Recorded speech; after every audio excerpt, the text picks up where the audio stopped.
Bamban Mayor Alice Guo. A Senate committee plans to conduct an executive session about the controversial mayor. Senator Risa Hontiveros also defended the hearing about Guo and insisted it's not an attack on the Filipino-Chinese community. Here's the report. There's a basic principle in law. He who alleges must prove the same. Yung nag-allege na hindi, dapat patunayan. Kung mapatunayan, hindi dapat tanggalin. This is what Senate President Cheese Escudero emphasized regarding the Senate hearing on Bamban Mayor Alice Guo's background. Escudero said it is only the Office of the Solicitor General that can question Guo's citizenship through the filing of quo warranto case. Let me say it this way. The burden of proof is on those saying she's not.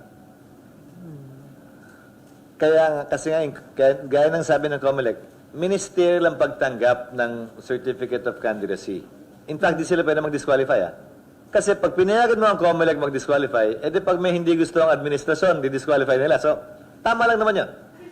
The Office of the Solicitor General said they will study Guo's case first before considering filing a quo warranto case against the mayor. The Senate Committee on Women, Children, Family Relations and Gender Equality will also open an executive session to further investigate Guo, her background, and her alleged connections with POGOs. Its committee chair, Senator Risa Hontiveros, said she will invite security and intelligence agencies to talk about relevant sensitive details.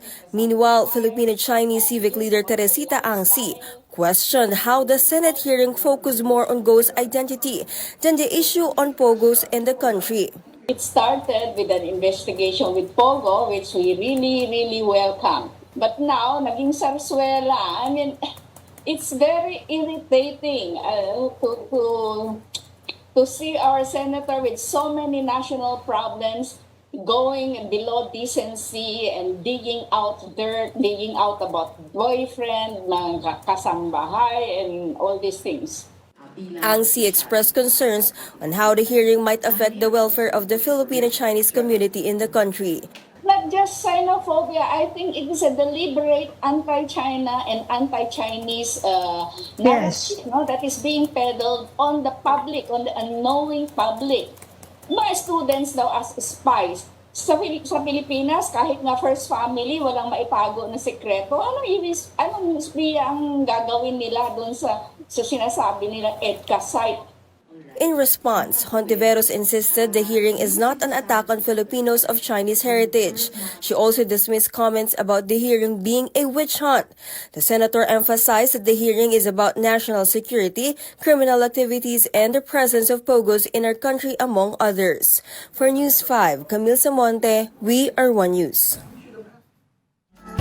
Well, I understand in aid of legislation kasi you have to revisit yung mga ministerial functions ng COMELEC and PSA in accepting information sa birth certificate and filing of certificate of candidacy kasi ministerial eh. Oo, But like for example sa COMELEC, sabi nila pag mag-apply ka sa isang eskwelahan, magpapadala ka ng requirements, di ba? Pag nabigay mo lahat ng requirements at check lahat, you have to, if you pass the exam, pwede kang dapat tanggapin ka as a student. Ganon din ang stance. Unless gusto i-revisit daw, sabi ni COMELEC Chairman George Garcia ng Congress kung paano ang magiging function ng COMELEC. But tama si SP Cheese Escudero, sabi niya, kung ayaw sa isang administrasyon, kung may power ang COMELEC above being ministerial, pwedeng sabihin, huwag tanggapin to as a candidate.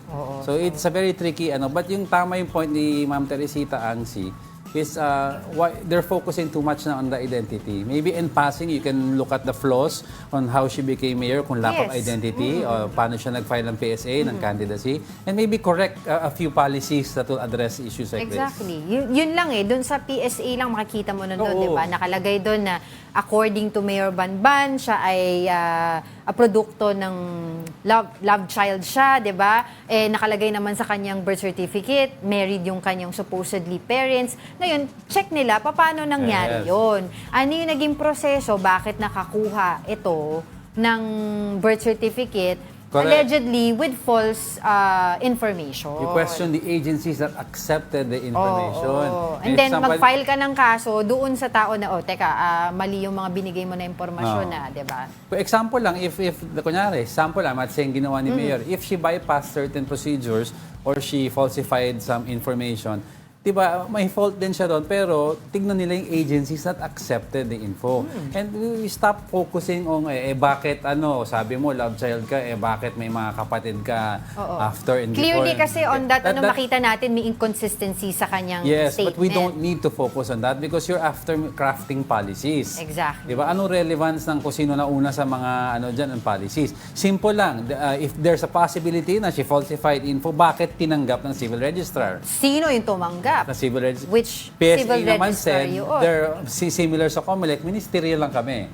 You give us the info from the civil register, tatanggapin namin galing sa civil register. So, Exactly. yung entry point ng info and data comes from the office of the civil register.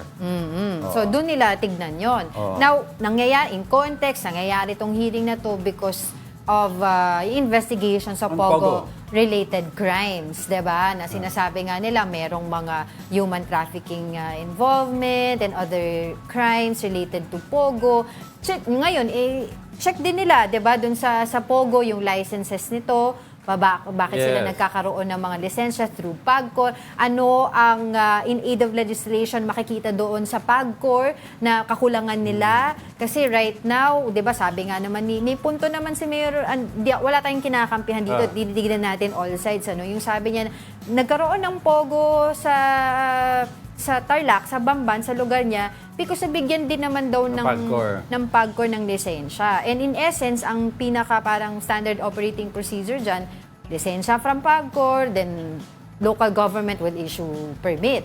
Diba? So, tingnan natin kung ano naman yung mga requirements or guidelines from PAGCOR na dapat din silipin at i-adjust and in aid of legislation. Kasi di ba medyo umiinit na ang POGO sa mga kababayan natin at sa ibang lawmakers, PAGCOR changed the name of the license. Yes, meron sila ngayon POGO recently to IGL, Internet Gaming License. Licenses. So, meron silang recently na bigyan na 40 Internet Gaming Licenses. No, ito yung parang redesign na license nga para sa mga POGO. And for context lang kasi, di ba, ang function din similar ng mayor's permit is similar to that of yung COMELEC and PSA.